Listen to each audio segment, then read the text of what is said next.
조윤아 어린이의 아버지는 작년 7월까지만 해도 컴퓨터 조립하는 일을 해왔답니다.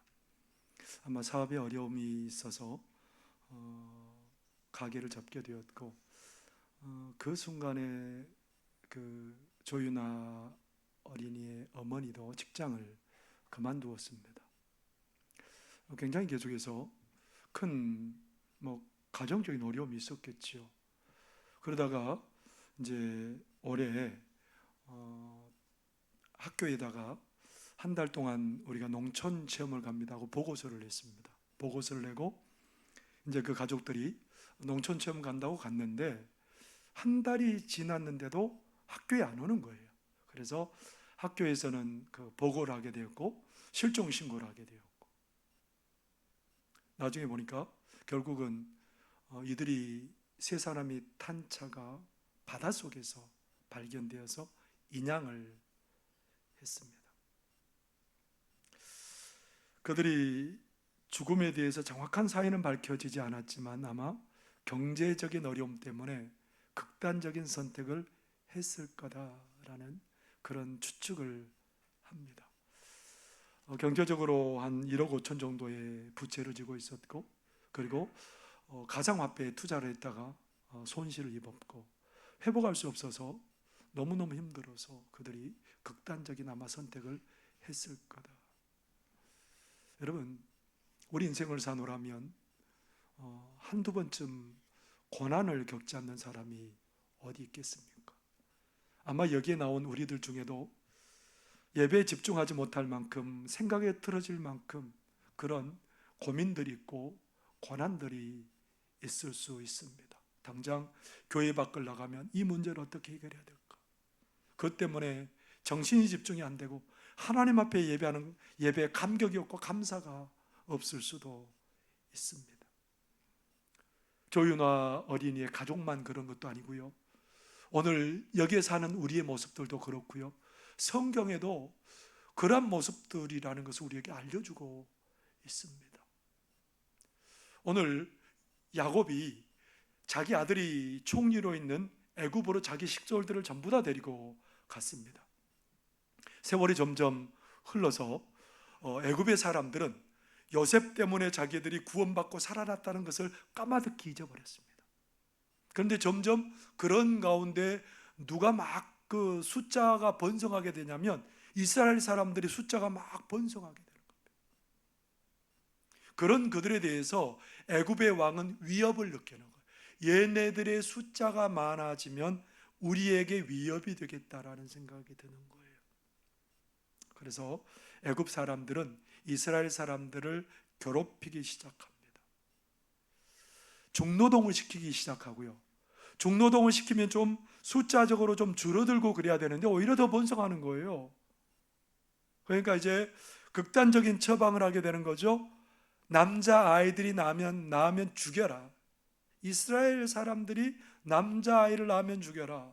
그런데 나중에 이제 그것도 안 되니까 남자 아이를 낳으면 나일 강가에 전부 다 버려라는 거예요. 여러분, 도대체 살 맛이 날까요? 이런 상황인데 살아야 될까요? 고통은 너무 계속해서 해오고 낳은 아들을 다 죽여야 되고, 그런 고통이 이스라엘 백성들에게 있었습니다. 그런 상황에서 누가 태어나게 되지요? 모세가 태어나게 되죠. 그의 어머니가 모세 어머니가 모세를 숨겨놨다가 3개월이 지나니까 더 이상 키울 수가 없어요. 갈대 상자에다가 이 아이를 담아서 떠내려 보내야 되는 거예요. 이 가족, 엄마의 마음, 이 가족의 마음이 얼마나 힘들고 어려울까요? 근데 이제 그 갈대 상자에 떠내려가는 그 아이의 동생의 모습을 미리암이 보고 있다가 가만히 보는데 그 갈대 상자가 그 때마침 목욕을 하러 나온 애굽 공주에게 딱 발견이 된 거예요. 애굽 공주가 그것을 발견했는데 미리암이 가서 뭐라고 말하냐면 이 아이의 엄마를 좀 이 아이에게 젖 먹일 사람을 소개시켜 줄까요? 누구를 소개시켜 줬을까요? 모세 진짜 엄마를 소개시켜줬어요. 그래서 모세가 젖을 때기까지 이 엄마가 기르는 거예요. 어떻게 길렀을까요? 야, 너는 이스라엘 사람이야. 너는 하나님의 아들이야. 이것을 어렸을 때부터 계속해서 주입시켜주는 거죠. 젖을 떼고 궁궐에 가서 이제 공주의 아들로 자라죠. 그 궁궐에서 모든 법도를 배우고, 그런데 항상 마음에는 뭐가 있어요? 나는 이스라엘 사람이라는 생각들이 늘 있는 겁니다. 40세가 되었을 때 지나가고 있는데 애굽 관리가 자기 이스라엘 사람을 막 괴롭히는 거예요. 그래서 애굽 관리를 쳐서 죽여버렸습니다. 이게 들통날까 봐 미디안 광야로 도망가 버리죠. 40세에 도망갔는데 이제 80세가 되었습니다. 양을 치는 목동으로 40년을 살아서 이제 80세가 되어서 아무 일도 할 수 없는데 하나님이 그런 모세를 부르셔서 사명을 주십니다. 애굽에서 내 백성을 인도해내라. 하나님의 지팡이를 들려주시고 모세에게 애굽 왕 바로에게 가서 이 백성을 보내게 해라. 그러면서 이제 재앙을 주는 거죠. 몇 가지 재앙을 하나님께서 일으키세요? 10가지 재앙. 애굽 왕 바로는 계속해서 들어주겠다고 하고 또 마음을 돌이켜서 안 들어주는 거예요. 마지막 재앙은 뭡니까? 짐승의 처음 난 것과 사람의 장자, 처음 난 남자를 전부 다 죽이기로 한 겁니다. 그래서 마지막 날에 마지막 10번째 재앙에 남자들이 죽고 짐승들이 죽고, 그러니까 애굽 왕 바로와 애굽인들이 뭐라고 말해요? 우리 이러다가는 이스라엘 백성들 때문에 다 죽게 생겼으니까 저들을 빨리 내쫓자. 전부 다 내쫓습니다. 근데 이스라엘 백성들이 애굽 사람에게 가서 뭐라고 말해요? 우리에게 은, 금, 보석 그런 것들을 다 내어놓으라 그런 거예요. 그래서 그것들을 다 가지고 나왔습니다. 나와서 홍해 앞에 딱 이렇게 멈춰서 있는데 어떻게 할까요? 그러고 있는데 그 소식이 애굽 왕 귀에 들려간 거예요. 이제 너네들은 도가내든 쥐다. 그래서 그들을 죽이고, 왜 원수니까. 가만히 생각해 보니까 여러분 화나잖아요. 저들 때문에 우리 뭐 아빠가 죽고 우리 남편이 죽고 그랬는데 저들도 좀 죽어봐야 되잖아요. 그리고 그들이 가진 게 있잖아요. 우리 백성에게 가져간 그 은근보물 그것도 다 빼앗아 와야 되고. 그래서 바로가 군사들을 출동시켰습니다. 정예 군사들을 출동시켜서 뒤를 따르게 합니다. 어떻게 했어요? 이스라엘 백성들이 뒤에 멀리 보니까 애굽의 군사들이 쫓아오는 거예요. 애굽에서 벗어났으면 이제 고난이 끝날 줄 알았더니 오히려 이제 죽게 생겼습니다. 두려워서 하나님 앞에 기도하죠. 그런 그들의 위기적인 상황을 출애굽기 15장 9절에 이렇게 말하고 있습니다. 원수가 말하기를 내가 뒤쫓아 따라잡아 탈취물을 나누리라. 내가 그들로 말미암아 내 욕망을 채우리라. 내가 내 칼을 빼리니 내 손이 그들을 멸하리라 하였으나. 누가 쫓아와서 죽인다는 겁니까? 애굽의 군사들이 쫓아와서 죽이겠다는 거죠. 그러니까 이스라엘 백성들은 하나님 앞에 두려워서 부르짖습니다. 하나님 앞에 예전에는 애굽에 살 때 고난으로 가득 찼던 인생이 이제는 두려움으로 가득 차고 절망으로 가득하게 된 그런 인생들이 되었습니다.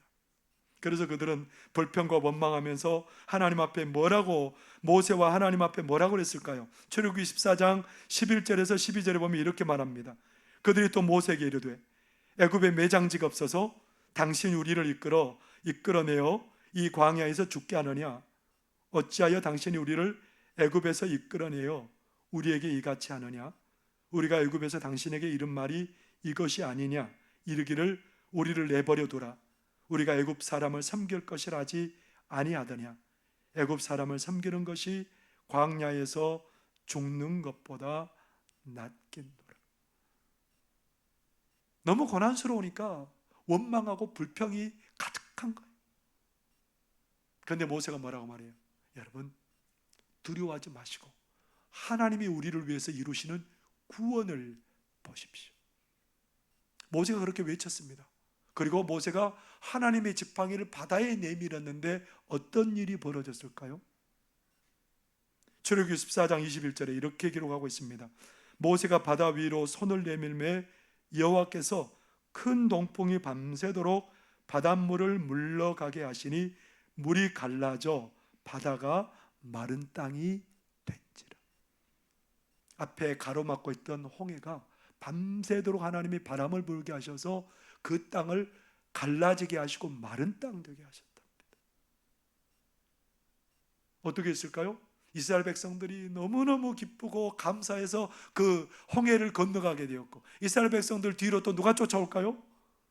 애굽의 군사들이 쫓아옵니다. 이스라엘 백성들이 다 건너서 뒤를 딱 바라보고 있습니다. 애굽의 군사들이 쫓아옵니다. 하나님께서 그 물을 다시 위로 다 흐르게 만들어 버리시죠. 출애굽기 14장 28절에 보면 이렇게 기록하고 있습니다. 물이 다시 흘러 병거들과 기병들을 덮되 그들의 뒤를 따라 바다에 들어가 바로의 군대를 다 덮으니 하나도 남지 아니하였더라. 다 거기에서 수장되어서 죽어버리고 말았다라는 겁니다. 여러분, 이 광경을 눈으로 보았어요. 하나님의 역사를 눈으로 보았어요. 어떤 일이 벌어졌을까요?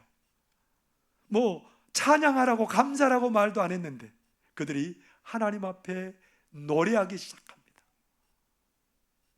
모세와 이스라엘의 사람들이, 자손들이 하나님 앞에 노래합니다. 어떤 노래를 불렀을까요? 하나님께서 애굽 사람의 손에서 우리를 건져내셨도다. 여러분, 그 정도 한 게 아니고 하나님께서는 우리를 이제 놀라운 일을 이루신 일에도 감사하지만 하나님이 우리를 가나안 땅으로 이끌어 주실 미래에 대해서 감사하는 거예요.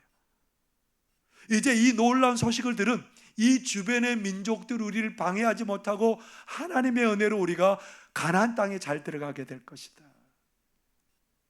그러면서 모세와 이스라엘 백성들은 현재 놀라우신 일을 이루신 하나님뿐만 아니라 장래에도 놀라운 일을 하나님을 기대하며 찬양하고 있습니다.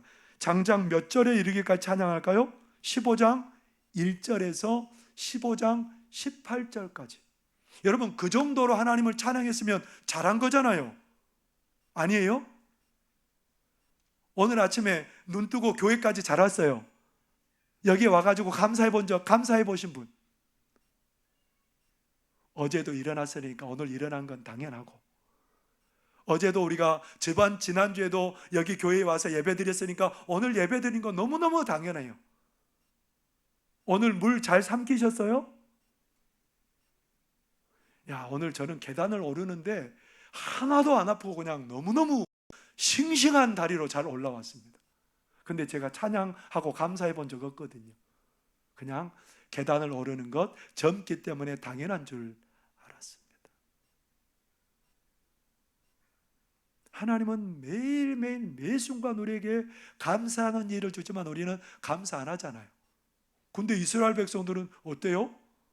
하나님 앞에 이 놀라운 일을 바라보면서 당연하게 생각하지 않고 감사해요. 또 다음에 미래에 이루실 일까지 감사해요. 노래로 감사한다는 것은 그거 기억하고 싶다는 얘기거든요. 근데 여러분, 이 정도 했으면 됐잖아요. 이 정도 감사했으면 여러분 충분하잖아요. 아니에요? 여러분보다 더 감사 잘하는 것 같은데요. 근데 이스라엘 백성들은 여기에서 그치지 않아요. 미리암과 이스라엘의 모든 여자들이 갑자기 소고를 잡더니 그 소고를 치면서 더더구나 춤을 추고 나오는 거예요. 난 오늘 우리 찬양대들의 찬양이 울려 퍼질 때 막 일어나가지고 춤을 출 줄 알았거든요. 근데 춤을 추는 사람은 아무도 없더라고요. 저 사람 오늘 뭘 잘못 잡수셨나 봐, 그럴까 봐. 근데 저는 찬양을 들으면서 하나님을 향해서 손을 들지 않을 수가 없었습니다. 그 놀라운 구원 앞에, 그 놀라운 하나님의 인도하심 앞에 이스라엘 백성들은 가만히 있을 수가 없었어요. 손을 다 높여서 소고를 들고 얼마나 행복했는지 즐거움에 겨워서 춤을 추면서 하나님 앞에 하나님을 높이고 찬양했답니다. 감격했답니다. 근데 여기까지는 참 좋았어요.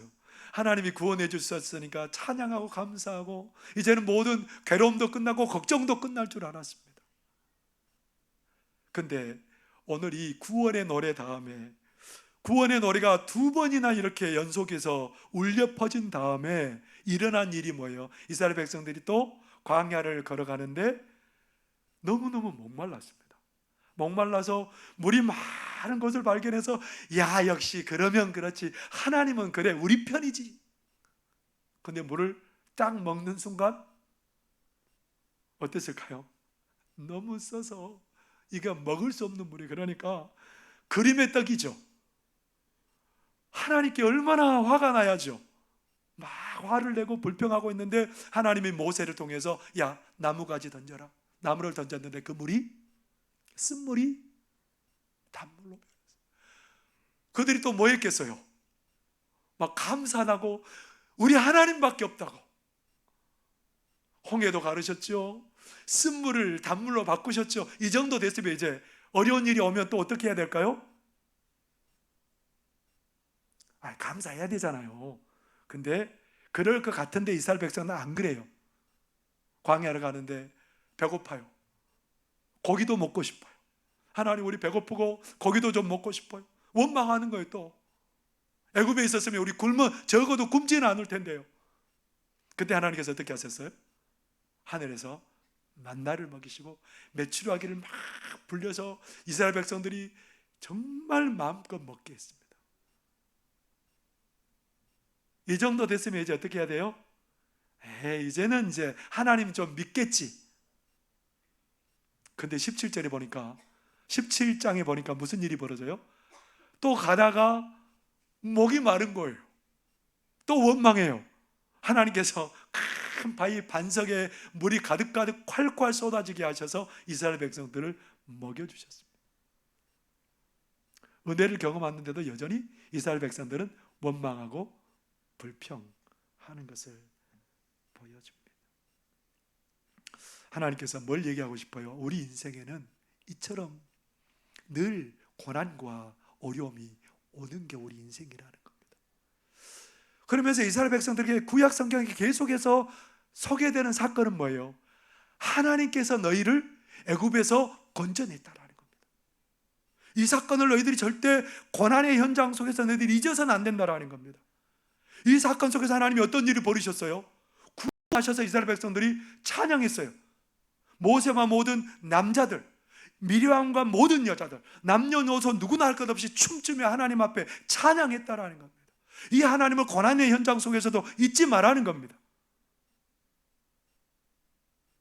근데 자꾸 잊어버려서 문제가 된 거예요. 우리 하나님이 고난의 현장 속에서 어떻게 하셨기에 이 하나님을 잊지 말라는 겁니까? 아무리 고난 속에서도 우리가 감사해야 될 수밖에 없는 이유는 뭐냐면 하나님이 고난의 현장 속에서도 여전히 일하고 계신다는 거예요. 하나님은 창조주예요. 창세기 1장 1절에 보면 여러분 뭐라고 기록하고 있습니까? 태초에 하나님이 천지를 창조하시니라. 왜 하나님께서 창세기 1장 1절 성경의 맨 처음에 하나님께서 뭐 하셨다고 말해요? 창조하셨다. 하나님은 아무것도 없는 것 같을지라도 하나님 우리의 삶에 무슨 일을 하고 있어요? 지으시는 일, 만드시는 일을 우리 삶 가운데서도 이미 하고 계시더라는 겁니다. 여러분, 이스라엘 백성들이 지금 기가 막힌 거예요. 앞에는 홍해고 뒤에는 애굽의 군사들이 쫓아오지만 그렇지만 누가 이 일을 만들고 계시다는 거예요? 하나님은 창조하고 계시다는 거예요. 그래서 출애굽기 14장 13절에 이렇게 말합니다. 모세가 백성에게 이르되 너희는 두려워하지 말고 가만히 서서 여호와께서 오늘 너희를 위하여 행하시는 구원을 보라. 너희가 오늘 본 애굽 사람을 영원히 다시 보지 아니하리라. 너희들 고난 가운데 두려워하지 말고 하나님이 지금 그 안에서 일하고 계신 하나님을 좀 봐라. 믿음으로 봐라, 이 말을 하고 있는 겁니다. 하나님은 어떤 하나님이라고 그랬습니까? 우리를 위해서 놀라운 일을 만드시는 하나님이라는 겁니다. 이런 상황 속에서도 너희들은 새 일을 행하실 하나님을 바라보라는 겁니다. 이사야 43장의 얘기를 알고 계시잖아요. 이사야 43장에 보니까 이스라엘 백성들이 범죄해서 나중에 바벨론의 포로로 잡혀갔습니다. 그때 바벨론은 한참 장성해 나가고 굉장히 세력이 강한 때였어요. 그 바벨론이 망할 수 있을까요? 포로로 잡혀갔습니다. 포로에서 돌아올 수 있을까요? 앞이 안 보여요. 우리나라 조선시대가 몇 년 동안 유지되었죠? 500년. 그러면 그 당시 가장 강한 나라가 어디냐면 바벨론이에요. 바벨론이 몇 년 갈 것 같아요? 적어도 500년 더 갈 것 같죠. 그런데 하나님께서는 그 고난의 현장을 그대로 두지 않고 하나님께서 일을 행하신다고요. 바벨론을 100년도 못 돼서 무너지게 만들어 버리세요. 그리고 하나님께서 하나님의 백성들을 이스라엘로 다시 돌아오게 하시죠. 그러면서 하나님이 안 계신 것 같은 상황 속에서 이스라엘 백성들에게 뭐라고 말해요? 이사야 43장 18절 19절에 이렇게 말합니다. 너희는 이전 일을 기억하며 옛날 일을 생각하지 말라. 보라, 내가 새 일을 행하리니 이제 나타낼 것이라. 너희가 그것을 알지 못하겠느냐? 반드시 내가 광야의 길을 사막의 강을 내리니. 너희들은 옛날에 출애굽 사건만 기억한다마는 나는 다시 너희들의 고난 가운데 새 일을 만들고 있다라는 겁니다. 포로로 잡혀간 그들을 돌아오게 하시겠다라는 겁니다. 왜 그럴까요? 왜 하나님이 그런 일을, 귀찮고 성가스러운 일인데 왜 그런 일을 행하실까요? 이유는 단 하나입니다. 이사야 43장 1절의 말씀입니다. 야곱아, 너를 창조하신 여호와께서 지금 말씀하시느니라. 이스라엘아, 너를 지으신 이가 말씀하시느니라. 너는 두려워하지 말라. 내가 너를 구속하였고 내가 너를 지명하여 불렀나니 너는 내 것이라. 하나님이 가장 소중하게 여기는 그 사람이 누구라는 겁니까? 너라는 거예요. 독생자 예수 그리스도를 주실 만큼 너를 사랑하고 너에게 관심이 많은 분이 누구라는 거예요? 하나님이라는 거예요.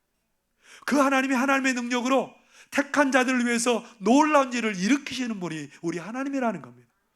고난이 와도 낙심하지 않아야 될 이유는 새 일을 행하실 하나님이 오늘도 여전히 일하고 계시기 때문에 그렇습니다. 여기 박수신 권사님이 계시죠?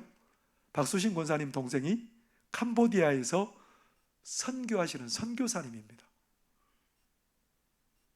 박수웅 선교사님이세요.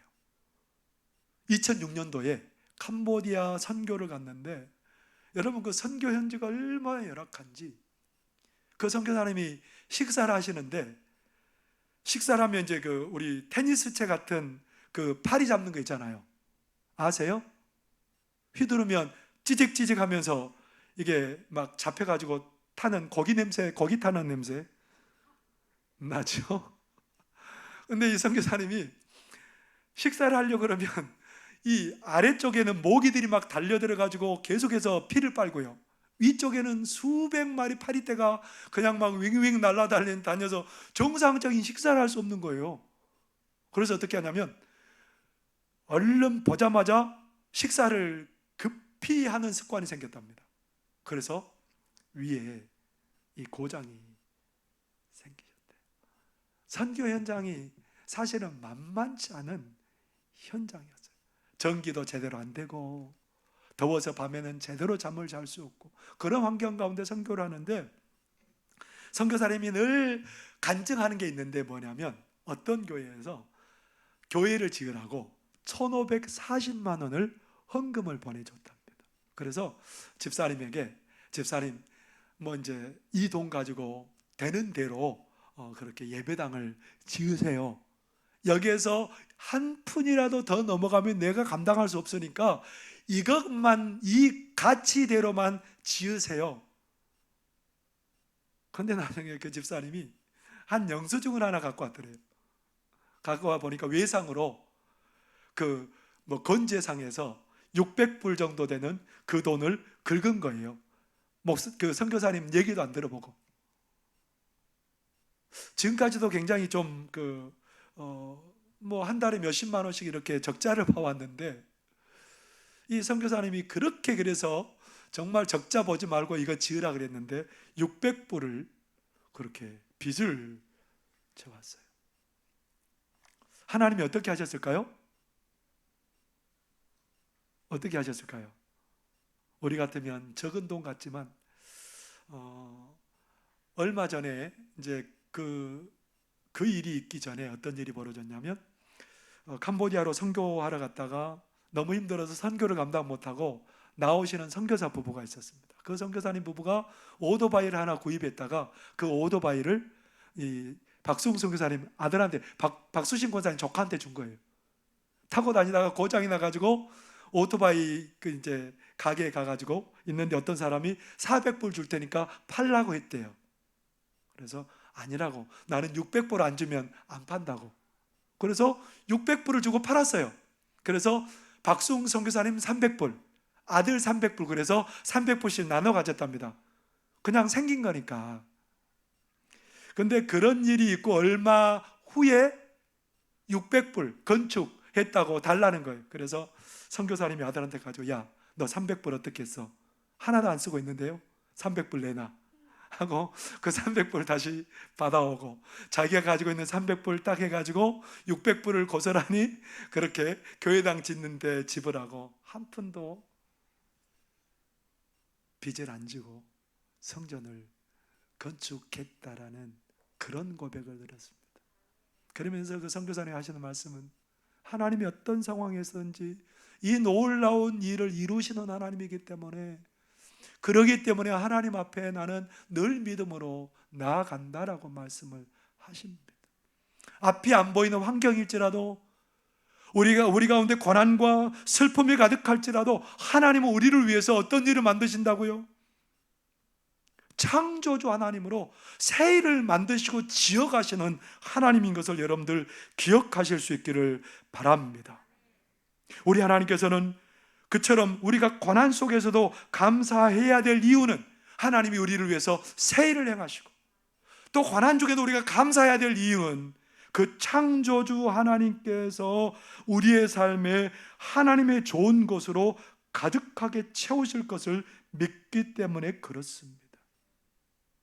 여러분, 이스라엘 백성들이 하나님께서 가만히 보니까 고난으로 채우신 것 같고, 두려움으로 채우는 것 같고, 불평으로 채우는 것 같고, 원망으로 채우는 것 같아요.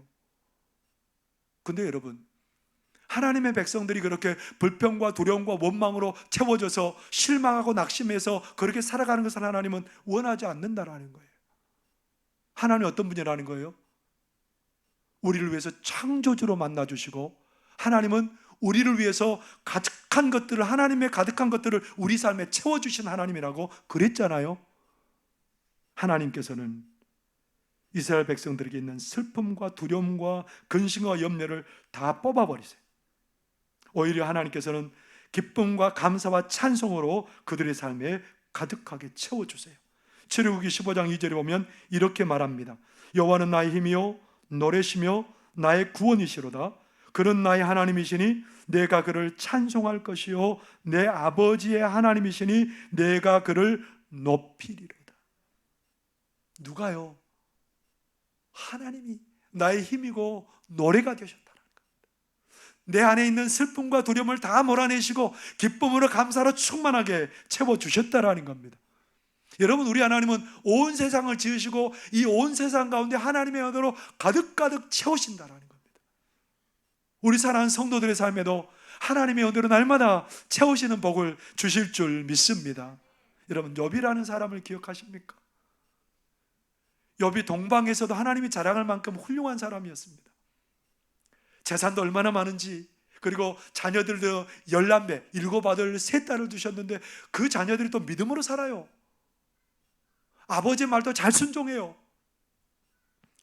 그렇게 살아가니까 사탄이 시기가 났습니다. 하나님께 나가서, 하나님, 욥이라는 저 사람이 하나님이 복을 주니까 하나님을 섬기는 거지. 한번 하나님 그에게서 모든 것을 빼앗아가면 하나님 원망할걸요? 그래서 하나님이 야 그러면 네가 한번 시험해봐. 어떤 일이 벌어졌죠? 하루아침에 가지고 있는 재산이 다 없어지고요, 맏아들 집에서 10남매가 거기에서 함께 식사하고 즐거움을 나누고 있는데 태풍이 불어서 지붕이 무너져서 다 죽어버렸습니다. 이제 욥도 나이가 들어서 그런 큰 충격을 입으면 이제는 견딜 수가 없는 나이예요. 더 이상 회복할 수 없는 그런 나이예요. 그 정도 됐으면 어떻게 할 것 같아요? 하나님이 다 뺏어갔어요. 없어요, 아무것도. 여러분, 그 정도 되면 하나님을 원망하고 그래도 충분히 하나님 이해할 것 같잖아요. 근데 욥이 뭐라고 고백했을까요?